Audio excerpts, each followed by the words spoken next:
Bueno, como todos los miércoles siempre traemos alguna entrevista en vivo aquí en Radio Libertador 1210 AM. Y bueno, hoy tenemos a Fernando Britt, es así, ¿no? Bueno, contanos primero que nada qué te especializás, qué has estudiado y bueno, tu especialidad, ¿no?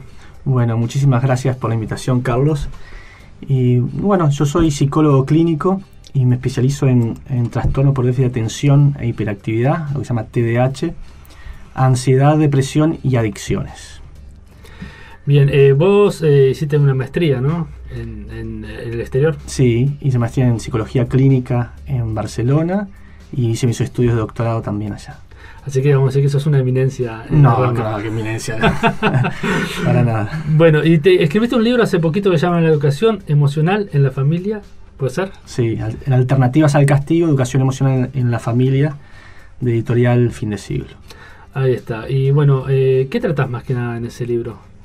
Bueno, en ese libro trato sobre la historia de un proyecto que venimos trabajando hace 16 años de talleres de padres, ¿no? Que trabajamos las habilidades educativas de los padres y con herramientas de educación emocional, de resolución de conflictos, de coaching educativo, ¿no? Básicamente eso, y entendiendo que le damos un énfasis a lo que es la educación emocional, ¿verdad? Y te especializas en TDA. En TDAH, sí, sí. Ahora, mucho se habla de que los niños ahora son muy hiperactivos, ¿no? Son muy inquietos. Y a veces nosotros tendemos a prejuiciar, o muchos pretenden a prejuiciar, de que a veces padecen TDAH, ¿no? En el caso particular, conozco casos de que se le diagnostica TDAH o se le autodiagnostica TDAH, buscando, digamos, una solución a esa inquietud, digamos, a esa hiperactividad, pero no todo tiene que ver exactamente con el TDA, ¿no? Sí, exactamente. Vamos a ver, si querés te hago una introducción un poquito de lo que es el TDAH. Perfecto. Pero vamos a hablar de información académica y científica, pero vamos a intentar conectarnos con quien sufre estos problemas, que son los niños, los padres, su contexto cercano, la escuela, ¿verdad? El TDAH, que es trastorno por déficit de atención e hiperactividad, ¿verdad? Así se llama, es un trastorno que lo sufre en una media de un 5% de la población mundial, ¿verdad? Es un trastorno de origen neurobiológico, pero es un trastorno mental, ¿verdad? O sea que el origen es neurobiológico, pero el tratamiento va a ser a través de los profesionales de la salud mental. Entonces, es un trastorno que tiene en la base una alteración neurobiológica, ¿tá? Y esa alteración neurobiológica puede dar trastorno o no. Hay gente que tiene esa alteración y no por eso le causa el trastorno. El trastorno va a tener que ver con que determinados síntomas, que ahora vamos a hablar, le causen un malestar clínicamente significativo al niño, al adolescente o al adulto que lo puede tener, y a su contexto cercano, a la escuela, a la familia, ¿verdad? Entonces, vamos a definir un poquito qué es el TDAH para diferenciarlo de lo que no es, y por eso a veces la confusión. El TDAH está compuesto fundamentalmente por tres síntomas, grupos sintomáticos, que es la hiperactividad, la desatención y la impulsividad. Entonces se separan dos grupitos, ¿tá? Que son bastante diferenciados. No vamos a hablar de los niños ahora, que después lo podemos ampliar a adolescentes, a adultos, ¿verdad? Dos grupitos, que es el hiperactivo e impulsivo y el desatento. Hoy en día en la comunidad académica y científica se está discutiendo si son parte de un mismo trastorno o son dos trastornos diferentes, ¿tá? El hiperactivo e impulsivo son aquellos niños que tienen una actividad en más, ¿tá? O sea que son inquietos, ¿tá? Pero esa actividad no es solamente que son más niños enérgicos, porque los niños se mueven, ¿verdad? Y tienen derecho a moverse. El tema es que es un movimiento un tanto diferente a lo esperable, porque pasan de una actividad a otra sin terminar la tarea que se requiere en ese momento. Y con la tarea no estoy solamente diciendo una tarea escolar, puede ser un juego, pasan de un juego a otro sin terminar, y eso los desorganiza. Y además manifiestan esta impulsividad que es desde siempre, desde que nacen casi, O sea, no es adquirida por elementos emocionales como otros trastornos como la ansiedad y la depresión. ¿Tá? Entonces, ¿quién diagnostica? Primero se detecta a través de lo que los docentes capacitados. Nosotros estamos haciendo formación. Después te voy a hablar un poquito de un taller que hacemos el 24, ahora el 24 de junio. Los docentes, los pediatras, los padres detectan, y quien diagnostica somos los profesionales de la salud mental. Y para eso no hay ninguna prueba paraclínica para diagnosticar, ni un examen paraclínico. Es un diagnóstico clínico, o sea, la opinión del experto evaluando los síntomas en situación. Entonces estábamos con el hiperactivo impulsivo, que tiene esa característica, ¿tá? Y entonces la alteración tiene que ver con una disfunción que tiene que ver con la disfunción en las funciones ejecutivas, que están ubicadas en el lóbulo frontal del cerebro, en la dificultad de inhibir estímulos, ¿tá? O sea, el trastorno de estos niños está fundamentalmente caracterizado por la dificultad de inhibir estímulos que les resultan interesantes, pero que no son adecuados a la tarea que requiere en ese momento. Esto los niños hiperactivos impulsivos. Entonces cualquier cosa que puede ser movimiento, color, risa, emoción, ellos lo buscan, es como una serie de estímulos. Entonces eso les dificulta focar la atención en el estímulo relevante a la tarea, que a veces no es el más estimulante, ¿verdad? Por eso aquellos niños que tienen esta dificultad después juegan a los videojuegos y pueden estar 1 hora, 2 horas, o estar en una actividad que les gusta y tienen como hiperfoco, porque si el estímulo para él es estimulante, continúa con la atención perfectamente. La dificultad es la atención sostenida en el estímulo que le requiere esfuerzo. ¿Me explico? Sí. Esos son los hiperactivos impulsivos. Y tienen esta otra dificultad de mediar la acción con el pensamiento, que hace que crucen la calle sin mirar, que respondan antes de que le terminas de hacer la pregunta, que le dificulta en esperar su turno, ¿tá? Y que parecen que son niños de chiquitos que tienen como un motor en la cola y suben por todos lados. ¿Qué diferencia hay? Como decís, como tenés un amigo que al hijo lo diagnosticaron con TDAH, porque es hiperactivo, ustedes dudan un poquito a ver si es o no, y eso tiene que ver con el clínico que lo tiene que depende del clínico y su especialidad. Esto lo tiene que generalmente diagnosticar alguien que esté especializado en este tema. ¿Tá? Como los médicos se especializan en la piel y se llaman dermatólogos, los psicólogos, otros profesionales de la salud, nos especializamos en ciertos trastornos para poder diagnosticarlos mejor y tratarlos mejor. Entonces, la diferencia con un niño que es simplemente muy enérgico es que el niño enérgico sí que se mueve y a veces tiene dificultad para quedarse sentadito y todo eso, pero no desorganiza su tarea. O sea, la diferencia es cualitativa, ¿tá? No tanto que cuánto se mueve, sino cómo lo perjudica y qué característica tiene ese movimiento, ¿tá? Y además se da en relación a otros síntomas. Entonces uno va entendiendo que puede venir por aquí y no por allá. Claro, no necesariamente tiene que ser inquieto, entonces. Puede tener déficit adaptacional sin ser inquieto. Ese sería el otro polo que ahora vamos a hablar. El hiperactivo impulsivo sí es inquieto, pero para diferenciarlo de un niño, porque la inquietud es como en la medicina la fiebre. Un niño que tiene fiebre puede tener cualquier tipo de trastorno, de enfermedad. En este caso, un niño inquieto no tiene por qué ser un niño con un trastorno neurobiológico.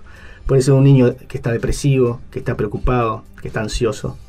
Y eso sí se puede deslindar y diferenciar, ¿tá? Por ejemplo, te doy un ejemplo, hay muchos.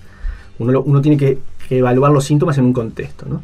Pero el niño inquieto se le ve que está aprensivo, se le ve que ya hay como una inquietud ansiosa, ¿tá? Que es diferente a la inquietud neurobiológica, y eso lo va a determinar un clínico, ¿tá? Por eso la diferencia hay que hacerla muy bien. Y después están los desatentos que no tienen hiperactividad, ¿tá? Que nosotros decíamos hoy que se está discutiendo en la comunidad científica y académica si forman un mismo trastorno o deben ser diferenciados.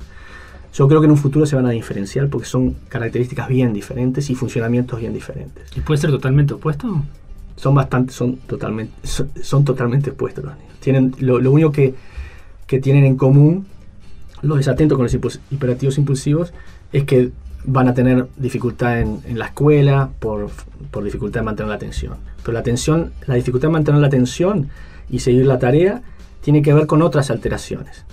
En el caso de los desatentos, la alteración está en un procesamiento lento de la información, lo que se debe llamar tempo cognitivo lento.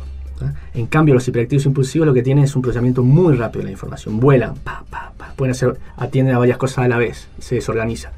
Y los niños desatentos, el procesamiento es lento. No quiere decir que no sean inteligentes. Pueden ser muy inteligentes, ¿no? Muchas veces está relacionado con dislexia también. Y los niños disléxicos pueden ser muy inteligentes. Entonces, tienen una forma diferente a veces de procesar la información que el común de los niños. Pero no por eso tienen que tener un fracaso si son acompañados y son comprendidos. Y ahí viene la pata de la subjetividad, de este trastorno, como lo sufren en este caso los niños, ¿no? Los niños desatentos se equivocan, se olvidan de las cosas, andan como en la luna. Le decís una cosa, que vaya a buscar algo y en el camino ya se olvidó. No manejan bien los tiempos, ¿verdad? Entonces eso lo hace tener dificultades a nivel escolar, pero también a nivel social, y se lo va adjudicando un rol como de tontos, de bobos, ¿verdad?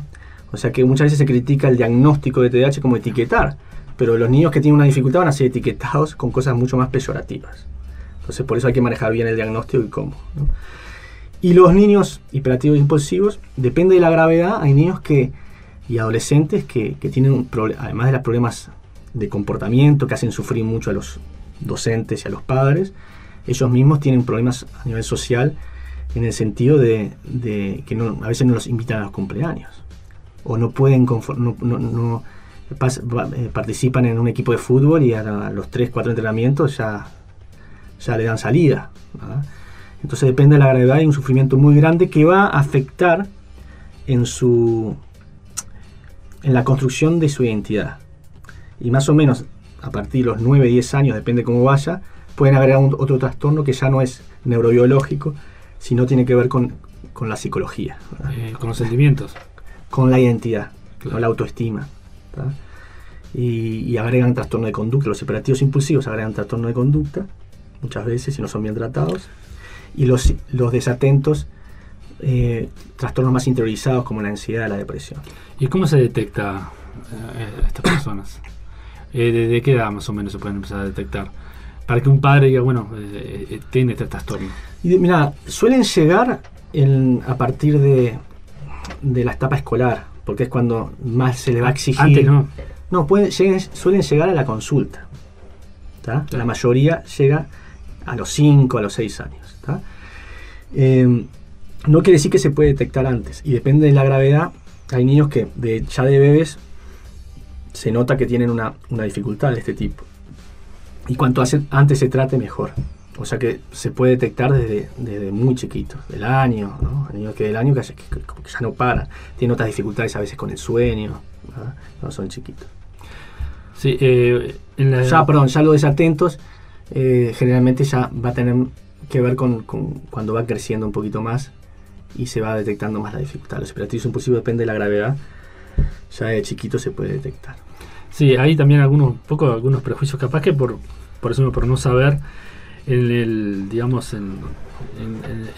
observación del niño. Conozco un caso de una maestra que a los 6 días de clase dijo: este niño tiene hiperactividad, y resulta que a los 2 meses el niño era totalmente distinto. Hay mucho prejuicio por parte de los docentes. Se ve mucho prejuicio, mucho que quizás por las clases que son tan grandes, que a veces eso se les transforma en un problema y recomiendan a veces hasta medicarlo. Sí, mira, vamos a ver. En general, yo estoy acá hace unos 2 años, ¿no? Estuve en Barcelona 10 años, después en Brasil. Y acá en Uruguay, cuando volví, he trabajado bastante a nivel de promoción de salud y de capacitación a docentes en otros países. Y cuando me acerqué a algunas escuelas, yo he visto algunas maestras que ni sabían lo que era la sigla, no sabían lo que era el TDAH. Le decían: ¿TDAH qué es? ¿No? Entonces hay desconocimiento del trastorno, y después es cierto que ahora se ha dado fenómenos en el sentido de que se sabe lo que es, y como las maestras conocen que hay un tratamiento que los controla, que es la medicación, generalmente los controla, muchas veces pasan esto que tú decís, ¿no? Como una ansiedad comprensible. Ahora vamos a ver por qué porque la maestra también sufre trastorno. Y como que apurar a que lo mediquen al nene. Entonces tiene TDAH, llévalo al médico, medicalo y se acabó el problema. Y no se acabó el problema. Posiblemente le mejoró la situación a la maestra, que es muy entendible porque ella sufre muchísimo todo esto. Pero la medicación pedida así y presionada un poquito no es una cosa buena. Incluso, como decís vos, pueden caer algunos niños que parecen ser, y se presiona, después va al médico, ¿no? Y quizás no cae en un especialista y se lo termina medicando. Cuando la medicación, depende de cuál, es una herramienta, ¿tá?, que se puede utilizar perfectamente en algunos casos, no en todos. O sea, el tratamiento del TDAH no es sinónimo de medicación, eso es un mito, ¿tá? Es cierto que a veces se medica más de la cuenta en este sentido. Eso es una percepción que lo vemos todos, ¿no? Hay niños que se medica más de la cuenta porque el tratamiento adecuado y el consenso internacional es que tiene que ser un tratamiento multimodal y que la psicoterapia tiene que ser privilegiada. La psicoterapia, la psicoeducación debe ser privilegiada. Estoy en una alerta de la Organización Mundial de Salud, de UNICEF, y es también mi pensar, por la experiencia que he tenido, y porque también me especializo en la psicoterapia, ¿no? Que debe ser privilegiada la psicoterapia, y la medicación en ciertos casos puede ser integrada como una herramienta coyuntural, porque en un gran porcentaje de niños, cuando tienen una gravedad determinada, ¿no?, los controla, y los controla casi inmediatamente. Entonces, un niño que está haciendo estragos a nivel social él mismo, ¿no?, que no lo bancan más los compañeros, que en la clase es que no puedes callar, mucha dificultad, aunque la maestra haya incluido determinadas herramientas de inclusión educativa que tienen que venir antes de la medicación, ¿no? Pero no son suficientes, y la medicación muchas veces lo va a poder controlar. El tema es que tiene mucha efectividad en los 2 primeros años. Ya después de los dos primeros años no se ve, esto lo dicen las investigaciones, no se ve tanta efectividad.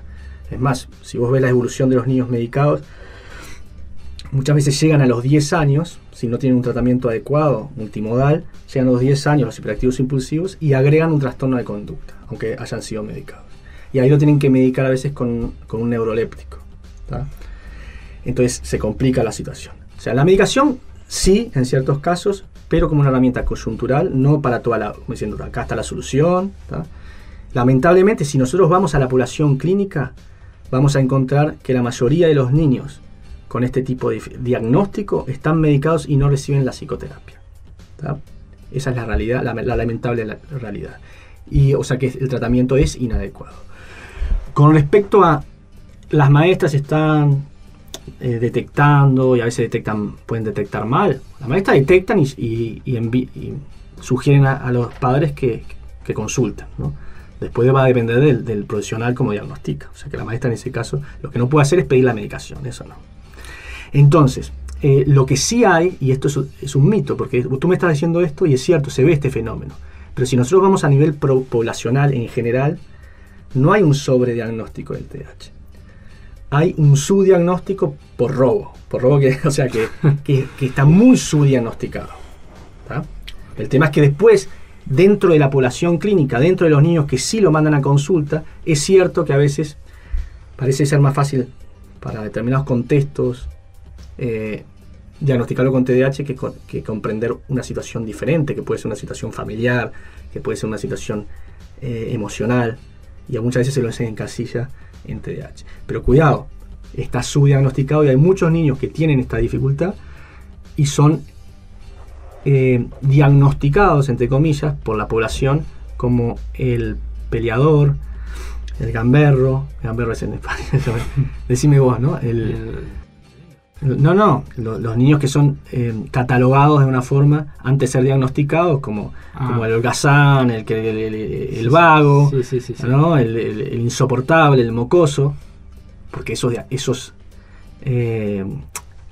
esos... Sí, está bien, está bien. Eso se transmite al niño. Entonces muchos están catalogados como esto y no pasan nunca por diagnóstico. Y esos son los que van a tener muy mala evolución en el futuro. Hoy hablaste sobre las etiquetas.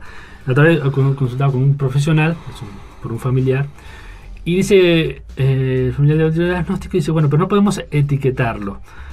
Ahora, ¿cómo se puede afrontar el tema si no se puede decir, etiquetar a la persona, o sea, con el problema que tiene? ¿Cómo hacen los padres para poder...? Exactamente. Mira, el tema del diagnóstico es una herramienta. Es una herramienta terapéutica el diagnóstico. Pero si no saben el diagnóstico... Por eso, o sea, primero hay que saber el diagnóstico. El tema es que lo que tú estás hablando es que muchas veces se plantea, bueno, pero si le ponemos este rótulo de TDAH, lo estamos etiquetando, lo estamos marcando para toda la vida como un trastornado mental, una cosa así. Lo que pasa es que incluso dentro del área de psicología, incluso acá en Uruguay, ahora que se está discutiendo la ley de salud mental, se hace como una crítica al término trastorno mental. Y le quieren poner como situaciones de dificultad, como una situación de proceso, ¿no? que está pasando. Es como una etiqueta mala. Sí, como que el trastorno es una etiqueta mala, pero el trastorno mental es como si tenemos un trastorno estomacal, un trastorno de la vista. Lo podemos tener todos. Yo mismo he tenido por mucho tiempo dislexia, que es un trastorno, ¿tá? Y he tenido TDA, del polo desatento. En este momento no me considero que lo tengo. Sí tengo la alteración, porque la alteración, el cerebro va a compensar, pero siempre vas a tener un funcionamiento un tanto diferente. Entonces, no el trastorno, otra cosa, es un mito, y esto viene un mito no tanto por la población, sino por el lado de la medicina muchas veces, y se transmite así, y yo creo, y lo sostengo, que es un mito, de que el TDAH no se cura. Lo que no se va a cambiar es la alteración. Pero si esa alteración ya no te afecta en tu vida social, académica, no afecta a los otros que conviven contigo, ya no es considerado un trastorno. Porque esa es la definición de trastorno mental. Tiene que afectar. Entonces no podemos patologizar todas las diferencias que tenemos en el organismo de los seres humanos. Entonces trastorno es cuando está trastornando la vida. ¿Está? Así nomás. Y no tiene por qué ser peyorativo. Todos podemos pasar por algún tipo de trastorno mental. ¿Está? El tema es el mito que hay y pensarlo como trastorno. Otra cosa que vendría a ser en el otro polo, ya más el polo de la psiquiatría más biológica, es equiparar trastorno a enfermedad. Son cosas diferentes. A veces viste que se confunden. Sí. La enfermedad viene de la medicina, ¿tá? Y sí siempre se puede diagnosticar con elementos bien objetivos, con análisis de sangre, ¿no? Generalmente son totalmente diagnosticables por determinadas procedimientos paraclínicos, lo que se llama. ¿Cuál es la diferencia con el trastorno mental? Porque el trastorno mental no es una enfermedad médica. No es una enfermedad médica. Es más, es diferencial a una enfermedad médica. Una de las cosas que nosotros tenemos que determinar es hacer el diagnóstico diferencial entre lo que es un trastorno mental y una enfermedad médica, que puede generar síntomas parecidos o puede generar alteraciones de este tipo a nivel secundario, ¿tá? Entonces son cosas diferentes. Un trastorno es simplemente esta definición que te estaba hablando de cómo afecta al ser humano. Entonces, ¿cómo se debe trabajar a nivel de, por ejemplo, cómo lo trabajo yo con los pacientes, ¿no? Con los niños, con los adolescentes, con los adultos? Mirá, nosotros lo que estamos viendo son ciertas características que la tienen otros niños también, ¿tá? Y se llama así: ansiedad, TDAH, lo que sea, y tiene posibilidades y te vamos a ayudar. Tenés posibilidades de mejorar y te vamos a ayudar, ¿tá? Te vamos a ayudar a superar estas dificultades. Y tenés otras cosas muy buenas también. A veces mismo de la alteración te da cosas buenas, ¿tá? ¿No? Por ejemplo, los niños hiperactivos impulsivos muchas veces son muy creativos y a veces son incluso muy positivos, ¿tá? Y son muy auténticos, ¿no? Entonces, vamos a pulir las cosas que hay que mejorar y nosotros te damos ayuda. Entonces los niños se sienten apoyados y hay como un camino a trabajar, ¿me entendés? Y no con las generalidades de que sos un vago, un desordenado, ¿me entendés? No, tenés una dificultad, vamos a ayudarte. En tu libro publicás un caso, que lo leí, estuve leyendo ahí en tu Facebook, acerca de un niño que no podía terminar una letra y que, bueno, no tampoco se animaba a decirle a la maestra lo que estaba padeciendo, que bueno, la madre intercede, ¿no? ¿Cómo hacen las maestras para trabajar con esos niños? ¿Cómo hacen el profesional de la escuela, ¿no? Y los padres para poder trabajar con esos niños? Porque en algún momento yo supongo que el niño también se da cuenta de que algo diferente le está pasando, ¿no? Sí, bueno, en ese caso estamos hablando de otro tipo de trastorno, que es un trastorno de ansiedad, que se llama, en este caso, uno de los trastornos de ansiedad, que es el trastorno obsesivo-compulsivo. Y que lo padecen tanto niños como adolescentes, más adolescentes, pero niños también, ¿tá? Y adultos, por supuesto. El tema es que si nosotros vamos a la población adulta que tiene este trastorno y hacemos un análisis de su historia, ellos mismos te dicen que lo sufrieron de niños y no se lo decían a nadie. Los trastornos de ansiedad son trastornos interiorizados, muchas veces se sufren y se procesan por dentro y a veces ni siquiera hay determinados síntomas. Quizás lo vea un psicólogo, esos síntomas, o otro profesional de la salud mental, pero a veces no se detectan fácilmente. Por ejemplo, los trastornos de ansiedad, los niños con trastornos de ansiedad, muchas veces está aquel hiperpreocupado, ¿no? Muchas veces tiene que ver con la ansiedad generalizada, y son niños que pueden ser perfectos en la escuela, perfectos, ¿tá? Entonces, y no le causa un problema, ¿no? Porque es más, socialmente eso es muy bien visto. Pero el sufrimiento se procesa por dentro y en algún momento le va a perjudicar en la adolescencia, ¿no? Y eso hay que ver, ¿no? En este caso estamos hablando de un niño que ya le está perjudicando su trastorno de ansiedad, que son las obsesiones y las compulsiones, ¿no? Que las obsesiones son ideas que se le vienen a la cabeza de forma intrusiva, y las compulsiones son determinadas conductas que él se ve como se siente como obligado a hacerlo para calmar esa ansiedad. ¿No? Entonces, en este caso, lo que hablamos es que él, en este niño, necesita hacer la letra perfecta. Si no hace la letra perfecta, no sale de ahí. Entonces le da vueltas a la letra, un niño inteligente, y no pasa de la A. ¿Tá? Entonces, por suerte, en este caso, y como decimos ahí, es de los menos, ¿no? Generalmente no se detecta. En este caso, al parecer, los padres detectaron algún problema, se llevó a profesional, se hizo el diagnóstico adecuado y todavía no se le había informado a la maestra. Entonces la maestra no sabía. Entonces tenía el riesgo de dejarlo en ridículo, como, ¿no? Adelante de los otros. Un niño muy sensible con respecto a esto, de que digan los demás y lo social y todo. Entonces en este caso se ve un poquito la historia que tú leíste, como la maestra escribe una cartita a la madre diciendo que bueno, que no estaba haciendo la tarea. Entonces el nene se va muy angustiado, llega a la casa, lo primero que hace es acostarse en la cama y llorar. Entonces al final le explica a la mamá, lee la carta y la mamá le sugiere: vamos a hablar con la maestra, explicarle lo de tu trastorno.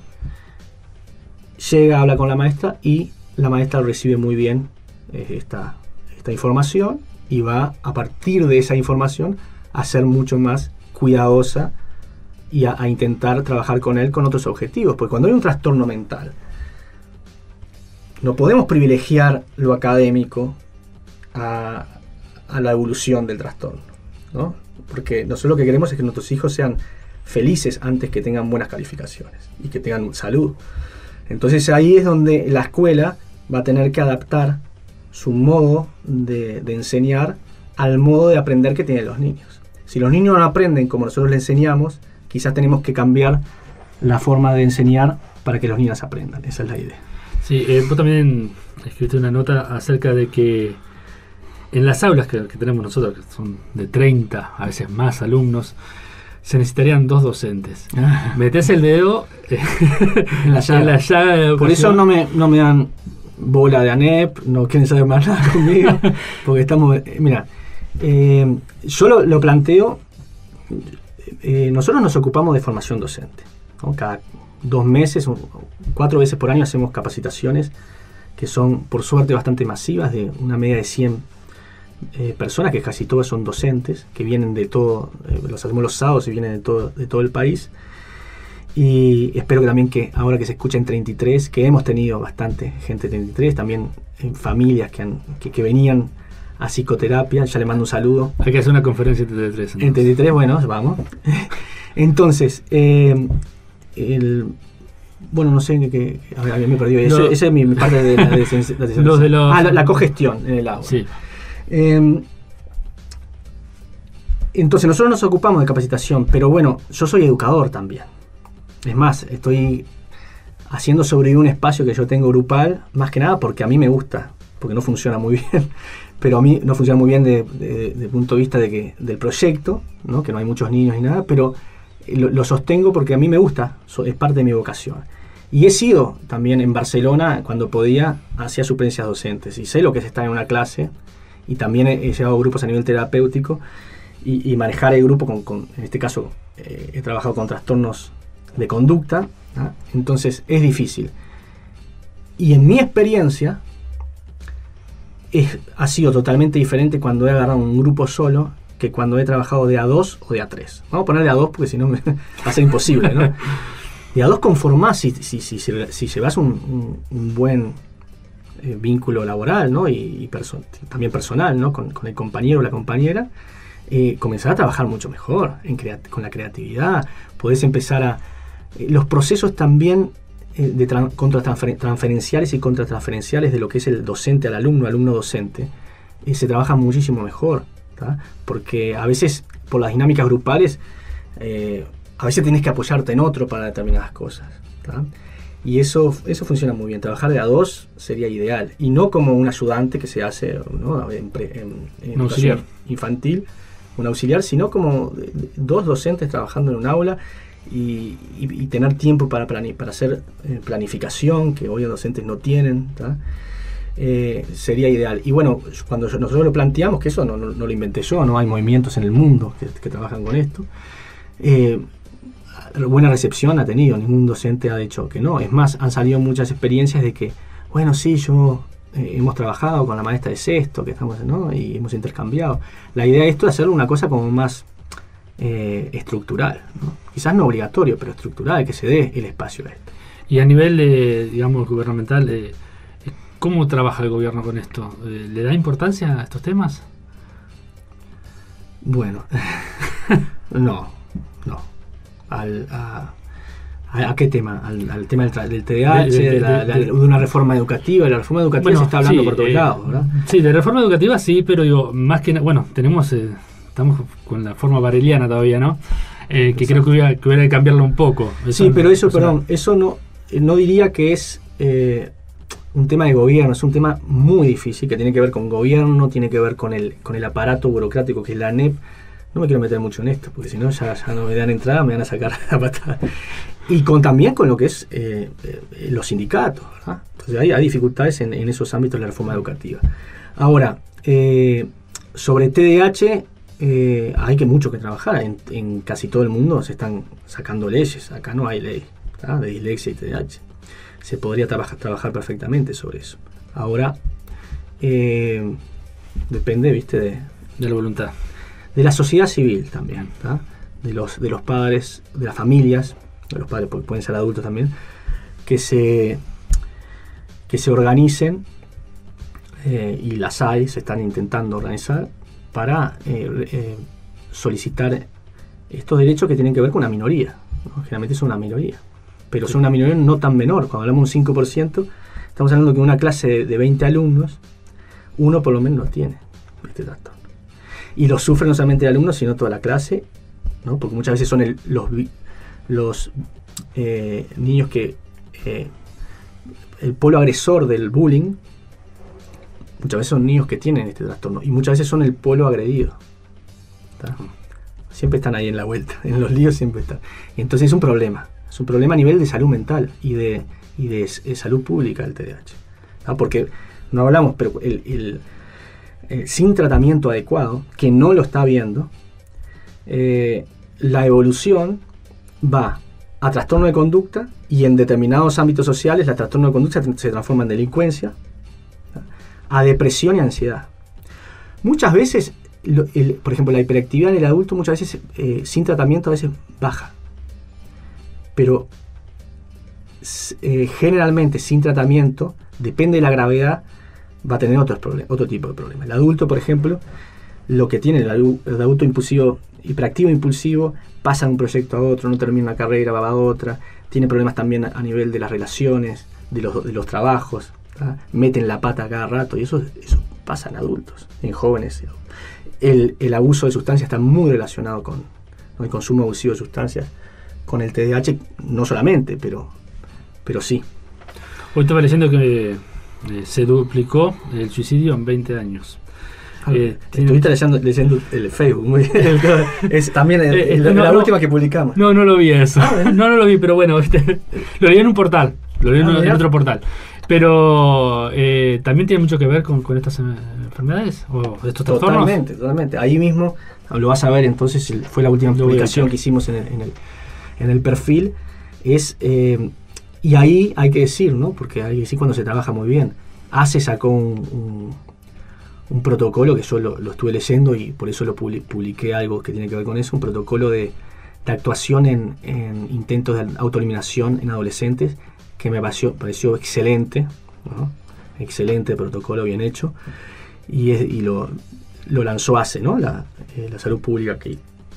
Y bueno, lo que podés leer ahí es esto, que se está multiplicando, es un fenómeno que realmente está creciendo y que está relacionado de un 80 a un 100% con trastorno mental.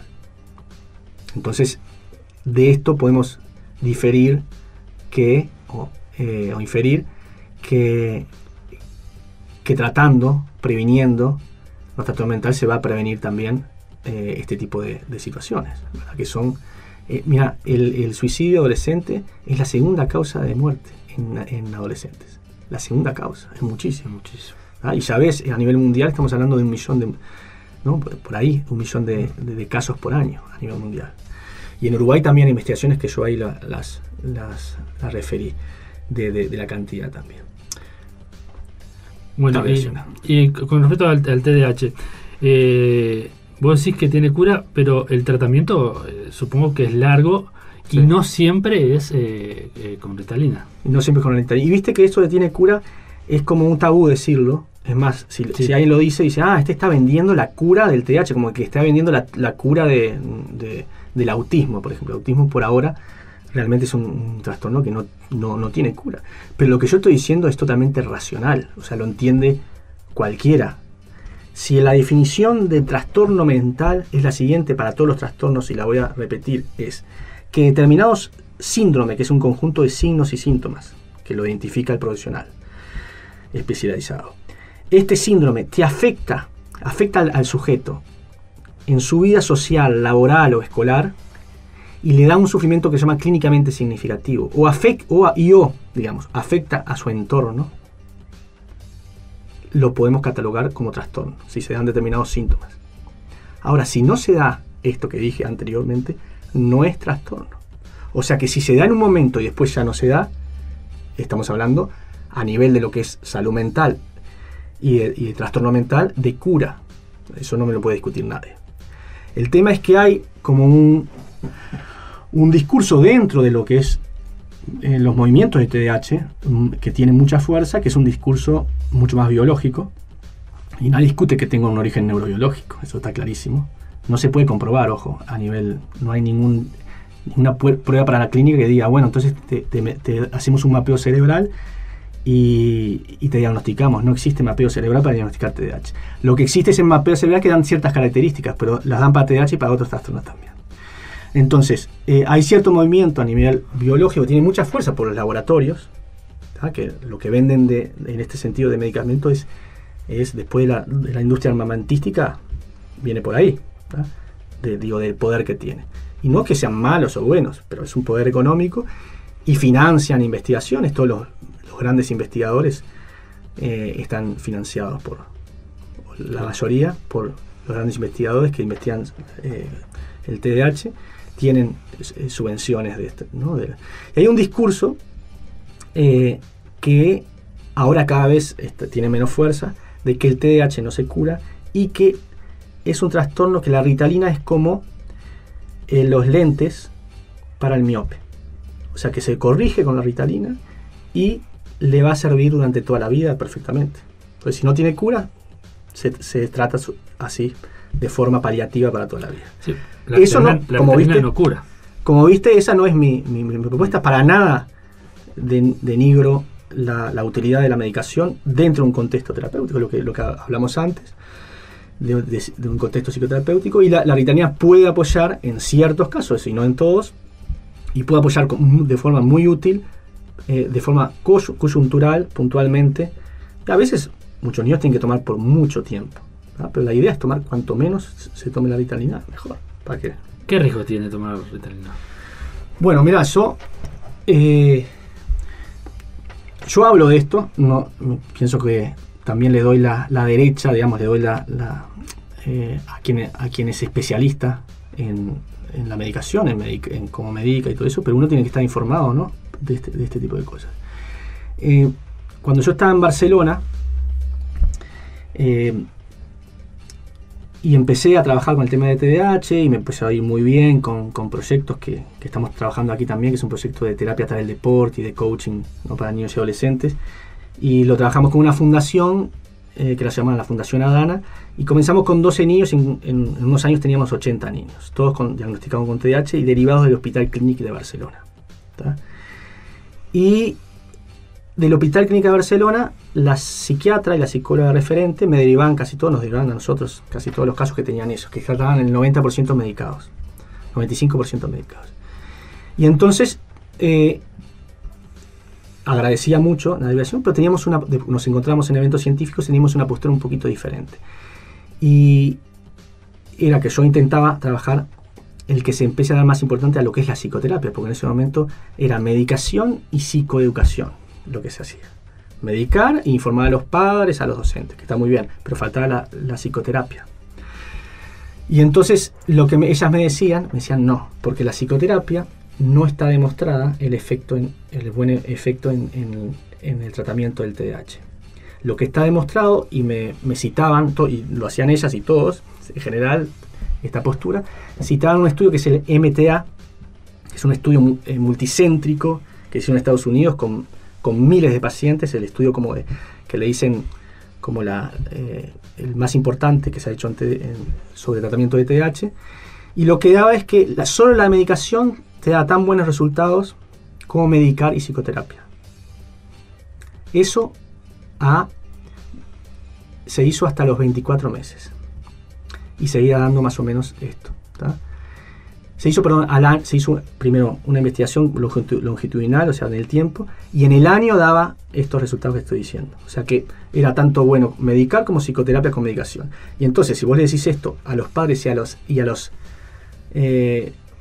¿cómo se llama? A los profesores. No, a los gestores en salud, sí, en salud pública, que tienen que ver el tema económico, y dice, bueno, pues vamos a invertir en psicoterapia, que es carísimo, cuando con medicar les dan los mismos resultados.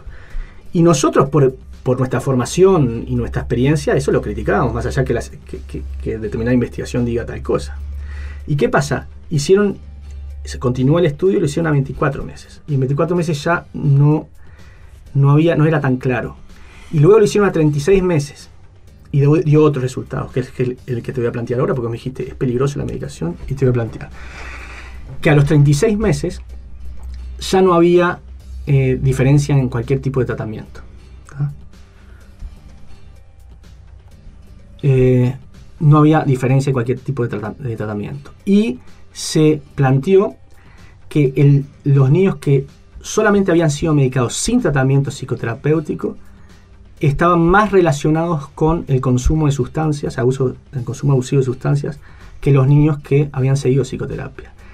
E incluso más que los que no habían seguido ningún tratamiento. O sea que dio perjudicial. Yo me voy a comer la pastilla de esa investigación y voy a empezar a decir, no, entonces la medicación no es una investigación.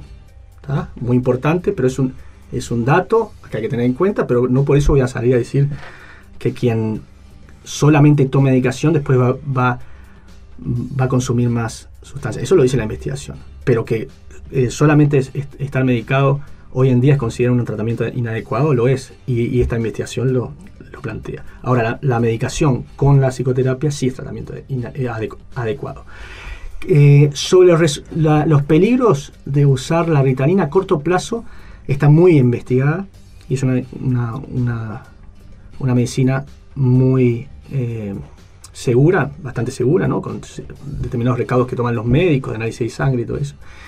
Pero a largo plazo no hay ningún dato que diga que se relaciona con determinados trastornos mentales que hayan surgido o con otro tipo de elementos a raíz de haber tomado la Ritalina. Sí hay una relación con pérdida de altura, de talla corporal, eso está comprobado, y no hay más. No hay datos tampoco que aseguren que digan que es seguro, 100% seguro. Por lo tanto, con estos datos que tengo y con la experiencia, si a mí me preguntan, y tengo un niño que en tratamiento, que fue al psiquiatra y le recetó, y pienso que dentro de la estructura de psicoterapia que estamos haciendo, le beneficiaría puntualmente, yo lo recomiendo, por estos datos que yo tengo. Y la psicoterapia entonces también se trabaja, supongo yo, con los padres, ¿no? Y eso cambia la calidad de vida también de la familia, ¿no? Se tiene que trabajar con los padres, se trabaja con la escuela también.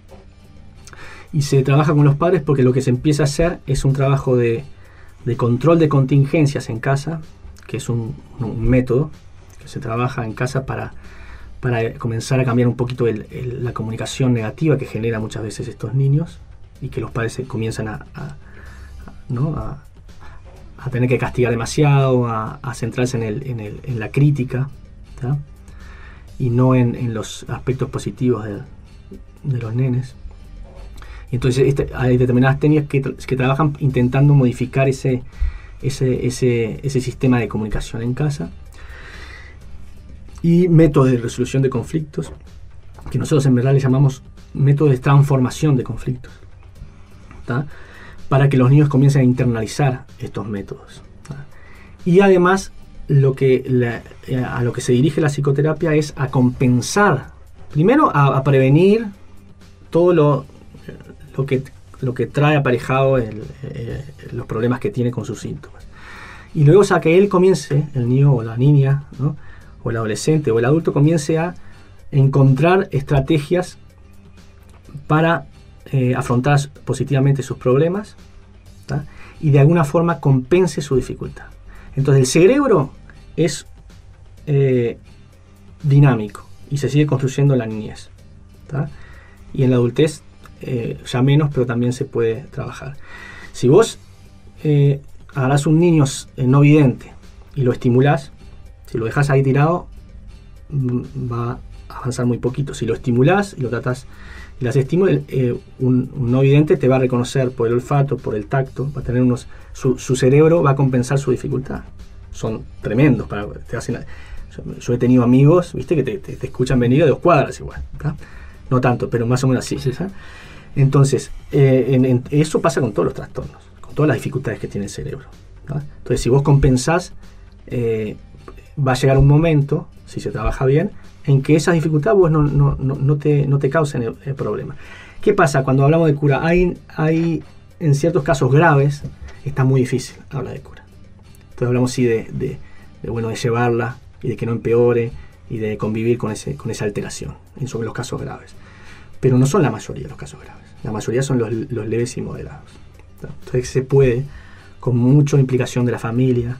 Generalmente los casos que tienen suceso son las familias, generalmente las madres, los padres también, pero generalmente son las madres que se implican mucho, que son generalmente madres inteligentes y que sostienen los tratamientos, ¿verdad? Y cuando hay una escuela que acepte la inclusión educativa, ¿verdad? Que es fundamental, la inclusión educativa es una de las piedras fundamentales del tratamiento psicosocial. Entonces necesitamos formar a los docentes en esto. Exactamente. También creo que nosotros tenemos una estructura de estudio, ¿no? Que por ejemplo son de a 2 mirando hacia adelante. No había que incluir más a los niños que estén más activos, interactúen más, como en Estados Unidos o en otros países que son mesas redondas y todos trabajan juntos. Sí, hay tendencias y hay escuelas que ya lo están haciendo, pero si nosotros vamos a ciertos... ¿No mejoraría la calidad de vida? Mejoraría, nosotros lo planteamos también, que nosotros hacemos... ponemos la foto de lo hacemos en los encuentros, ¿no? Ponemos la foto de un teléfono hace 100 años y un celular, como ha cambiado hace 100 años. Ponemos la foto de lo que es una cachila hace 100 años y un coche ahora hace 100 años. Después ponemos un aula hace 100 años y ponemos la foto de lo que es ahora y no cambió absolutamente nada. Es más, en las escuelas públicas siguen los mismos pupitres, exactamente los mismos pupitres que me dejaron el chicle abajo hace 100 años, ¿verdad? Es verdad. Entonces ha cambiado muchísimo y habría que cambiar. Yo estoy totalmente de acuerdo contigo. A mí lo que nos ocupa, por eso el tema del sábado 24, que es resolución, transformación de conflictos, es que hoy en día es mucho más importante el saber resolver conflictos, el saber conocerse en las emociones, conocer a los demás, regularse, entender y el saber cómo aprender en convivencia y en grupo y respetando las diferencias de los otros, ¿sí? Es mucho más importante el cómo aprender que el contenido. Y entonces para eso se hacen cosas, y hay muchísimas escuelas que lo están explicando, y hay experiencias pilotos también, pero en general también vemos también que sigue una tendencia de que se trabaja en contenido. ¿Qué me importa cuándo no es la fecha de tal cosa? Yo no me la acuerdo de nada, menos yo que... Entonces lo que importa es lo creativo de aprender. Y ahí viene la creatividad. Entonces, ¿cómo se podría, es el desafío, implementar este tipo de sistema? Trabajando por proyectos y por intereses de los niños. Porque además, hoy en día las neurociencias nos dan información de que todos aprendemos, tanto los niños, adultos, adolescentes, cuando estamos felices, cuando estamos contentos, cuando nos interesa. Ahí se prenden determinadas... Entonces, vamos a intentar no llevarles llevarles para que aprendan al aula. Eso está bien, incluir los medios. La tecnología está bien, pero no va por ahí solamente. Si no, vamos a terminar hipertecnologizados, ¿verdad? Entonces, lo que decimos también, que si seguimos así, vamos a avanzar a lomos tecnológicos, ¿no? Con una cabeza bien grande, dedos largos para interactuar con los dispositivos, cuerpo chiquito porque no se utiliza, y analfabeto de las emociones, ¿no? Así. Entonces la idea es, si comienzo a trabajar en la escuela con otro tipo de métodos, ¿tá? Donde se integre al niño como centro del aprendizaje, al grupo como centro y no al contenido como centro del aprendizaje. Claro. Y que se dé tiempo y para esos procesos, y que no venga la inspectora, con todo respeto, que además van a venir inspectores al 24, ¿tá? Y que hay mucha gente que está trabajando diferente, pero que no venga la inspectora y te acorra con el tema del contenido, porque entonces ahí la maestra, pobre, que le paga muy poco, que tiene que ser dos grupos, que ya es un disparate, ¿no? Porque trabaja de mañana, de tarde, algunas, ¿no? O incluso los docentes que tienen que correr para un liceo al otro. Así no se puede. Lo estamos mandando a la guerra con un tenedor. Y después nos encontramos con los problemas estos de la violencia y todo. Bueno, algunos toman alguna solución como sacarlo del colegio y ponerlo en un colegio especial. A mí, por lo que vos decís, no es bueno entonces sacarlo del hábitat natural, común, ¿no? Mirá, si tenemos que sacar a un niño con este tipo de trastornos, que es muy común, no se va a poder integrar nunca. Claro, y además trabajando, modificando determinadas cosas en la escuela mejora muchísimo. El tema es que los docentes tienen que estar capacitados para eso. Y pobres, tampoco se les puede exigir, deberían ofrecer descapacitación, desde gratuita, ¿no? Así que tenga que estar gastando lo poco que ganan, ¿verdad? Y se debería, ¿no? Por supuesto. Contanos un poquito entonces la actividad que vas a tener el 24, y también tenés otra en julio, ¿no? En julio, ya no me acuerdo la fecha. No me acuerdo. En julio tenemos una en julio en Colombia. En Colombia. Sí, que es una jornada internacional de TDAH e inclusión educativa, que le llamamos Tengo TDAH, ¿sabés lo que siento? La inclusión educativa es posible, sí es posible. Esto hicimos una conferencia el 2015, una conferencia gratuita, y fueron como 1.500 personas en el Salón Azul de la Intendencia, o sea que había bastante demanda. Fue medio desastre porque fueron más personas de las que se podían entrar, quedaron gente afuera, y eso fue un tema de organización. Se enojaron mucho con nosotros algunos, pero bueno, no sabíamos tampoco que, y la Intendencia nos daba como que iba a dar como para que entren todos. Tema que es un tema que sí que interesa. Y va a ser en Colombia, y bueno, vamos a trabajar sobre eso. Y ahora, el 24 de este mes, ya faltan poquito, ¿eh? Sí, unos días. Tenemos el Seminario de Resolución de Conflictos, que espero que venga gente de 33, están todos invitados. 33, que nos escriban, que vamos a hacer lo posible por el tema del ómnibus que se tienen que tomar, vamos a hacer lo posible porque la idea es que participen todos. Nosotros damos becas también, que nos escriban, después pasás el email, y sí nos han contactado de 33 específicamente. Yo pensaba que fue ahí de que alguien que te dijo, ¿fue así? No, ¿fue casualidad? Te conectamos porque vi un par de entrevistas viejas sobre el tema y la verdad que nos interesa mucho. Aparte, hay muchos tabús sobre estos temas. Algunos piensan TDAH y realmente tienen fobia. Hay padres que piensan en que llegan, no, tiene TDAH, tiene fobia, pero realmente se puede entonces manejar, ¿no? Por supuesto, sí. Ya digo, viste, yo lo digo sin ningún problema que tengo esa alteración y muy loco no soy. O sea, que hay que sacar el tema de la locura con los trastornos. O sea, tener un trastorno no estar loco. Un poco loco soy, pero no por eso. ¿Y tu libro dónde lo podemos conseguir?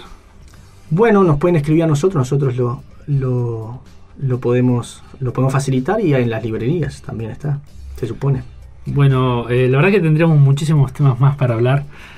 Tengo muchísimos temas más para hablar, pero ya no tenemos más tiempo, pero te dejo para otra charla. Bueno, mira, Carlos, yo te voy a decir que me encantó contigo porque realmente estás muy interesado, se nota, ¿viste? Cuando me han tocado entrevistas que el entrevistador, ¿viste? Como justamente sobre el castigo y todo eso, y viste y vos estás realmente interesado en el tema, lo viste, entonces pudimos hablar bárbaro y uno se siente mucho más cómodo para hablar del tema. Bueno, te esperamos en otra oportunidad y gracias por venir. Bueno, muchas gracias.